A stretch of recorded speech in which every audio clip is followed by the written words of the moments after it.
All right, how's it going, guys? So I am Taylor Frederickson, I'm Kerry Frederickson. and what we want to go over is basically a journey that I took and he took on separate occasions that kind of changed the way that we think normally and the way that we react to certain life situations now. And it starts with my journey to basic training when I was 18 years old. I didn't know what I was getting myself into at all when I signed up. And one of the things that he said to me was, what was that? You can't undo what you've done or unsee what you've seen. And I had no idea exactly what that meant at all until I experienced those firsthand when I was deployed to Afghanistan in 2012. So with my deployment, we went through multiple firefights, multiple engagements with the enemy, and multiple times where your life is in danger, and not a lot of normal people have to go through that on a daily basis. When you wake up, you're not afraid as you're going to work. You're not afraid for your life, and when you go through that for 10 months of every day waking up and being in fear of your life or your friends' lives, it starts to change you, and it could make it better and it could make it worse. And for me, it started off worse. It started off with nightmares and things that I couldn't control as far as my actions, and wanting to just prepare myself better for something that wasn't even going to happen per se. And while I was in Afghanistan, my father here was a firefighter in Coeur d'Alene. And you want to talk about kind of one of your experiences that kind of sticks with you? Yeah, just some things that life changing, right? As he just described, you can't unsee what's been seen or undo what's been done. One that stands out, well, two that stand out. One was a MVC, which is a motor vehicle collision, on a wintry night with a 16-year-old boy that lost his mom and dad right in front of him. He survived the crash. The things that stick in my head are his face and obviously his parents as we extracted him from the vehicle. And another one would have been a young lady. I remember her name and everything, but I won't say it on tape. But she was a beautiful young lady who was another MVC head-on collision, upside down in her vehicle.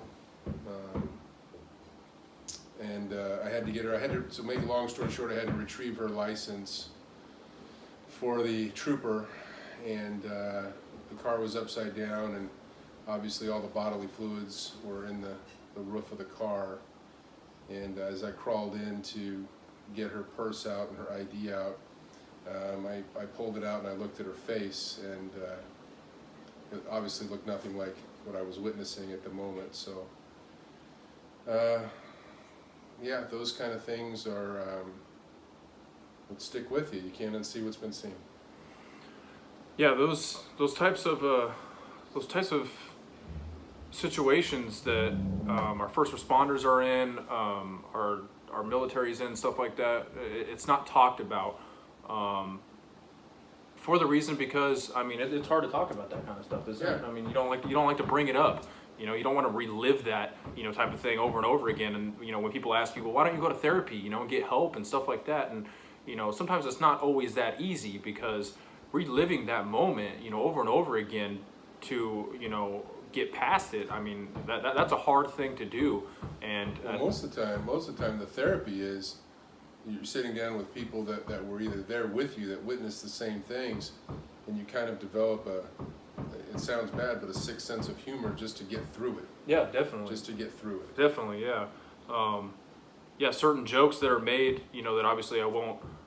That would offend the civilian. Yeah, that would totally offend, you know, a civilian and make them, I mean, cringe. Like, you know, why would you joke about something like that? It's something. It's a tool that we use to.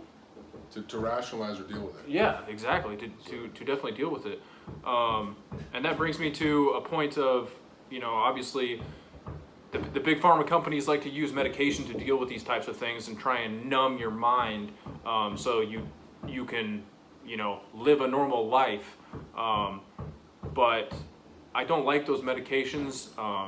You know, for the beginning of taking the medications, you know, you're kind of a zombie, and I don't like to feel like that. Well, it's a Band-Aid for instead of a solution. Exactly. You know, a good saying I like is, you know, it's just a blanket. You know, you're just putting a blanket over the problem, and the problem's still there. So yeah, you have to deal with the problem. But one of the ways that, you know, I use to help the problem is using marijuana. And I use marijuana for my anxiety, because it gets so bad that it curbs my appetite. It makes it hard to sleep, function, just leave the house, period. I've found that marijuana has greatly opened up many doors for me to be able to live a normal and functioning life. And that's something that I've tried to bring to my father, and kind of share that with him. But he has a totally different view, which is absolutely totally okay, totally fine, and you should be open to many different views and how you can better yourself. What are your thoughts on that? I personally don't agree with it. It's not that for me, I personally disagree with it. For me, whatever helps. I definitely don't think that, you know, just because it's quote unquote legal, that's the right answer. I don't think that, somebody, a pharmaceutical manufacturer that makes billions and trillions of dollars off numbing the brain or trying to blanket or band-aid the problem is the answer. I definitely don't think that's the case or should be the case. How I've personally dealt with it is somebody who actually came to me, who was a captain at the time, and we went through a rough experience. One of them that I talked about, and there were several, was your mind is like made up of a bunch of closets, and after a scene or a tragic event, you put that stuff in there and you shut the door. The trick is someday you have to clean that closet out, and how you clean that out is very, very important. How it comes out, who it comes out to, and how you sort through all that clutter is definitely crucial to the recovery. Yeah, it's a funny analogy you use, because one of the analogies, I guess what I feel like inside my own brain is like the little Dutch boy with his finger, you know, in the dam. You know, while the military, it sets you up to build that hard wall inside your brain so nothing can get out. And you put all those bad experiences and the death that you've witnessed, the death that you have caused to, you know, certain people, you put it behind that dam. But, you know, when there's a leak in that dam and it gets into, you know, the healthy part of the river that would be the rest of your brain, trying to figure out a way to plug that up, you know, and fix that wall, I guess is I mean, that's a lifelong type of battle that you got to go through. Yeah, it's something I don't think you ever forget. Again, you know, to go back to the beginning of this, you can't unsee what's been seen or undo what's been done, but you can definitely get some tools to learn how to cope with it. And I think it's different for everybody. I really do. I think the experiences are different. I think the coping mechanisms are different, and the possible solutions are different. It's not just a cookie cutter approach. It's different for each person, and sometimes I don't think it's ever a destination you get to. It's just a journey that becomes easier along the way. Yeah, definitely. So if you had anything to say for somebody that was going through a type of mental situation that was hard, some sort of post-traumatic stress, anxiety, you know, whatever, somebody that is watching this that could relate to you, what would you say to them? Find an outlet, and that's kind of a contradiction of what we're talking about. Most people don't like to talk about it. I mean, it's uncomfortable. It's the flashbacks, it's the pictures, it's the faces. Very uncomfortable. But it's a necessary thing. You can't keep it bottled up inside. It won't work. You just can't. And I would say the same thing. Along with the good talks, you got to have the bad talks. And I think the more that even people that don't have to live through this, I think that they should know the other side of the door.